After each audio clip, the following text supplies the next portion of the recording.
Homilador bo'lgan ayolni tishlari to'kilib ketadi deb aytishadi. Bu qanchalik to'g'ri?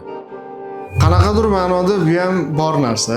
Misol uchun homilador ayollarga biza stomatologga ko'proq borishni tavsiya qilamiz. Nimaga deganda, stomatolog shuni oldini olish harakatlarini qiladi. Misol uchun, oldin tishini 2 mahal yuvardi, unga naborot 3 mahal yoki 4 mahal yuvish tavsiya qilinadi holatga qarab.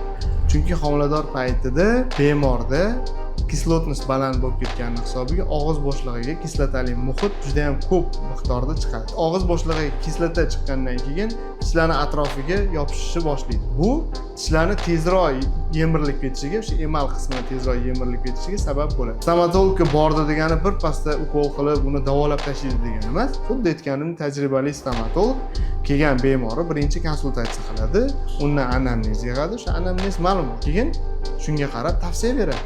O'zidan o'zi davolab ketmaydi hech kim. Shuning uchun ko'proq stomatologga borib tekshirtirishni maslahat beramiz.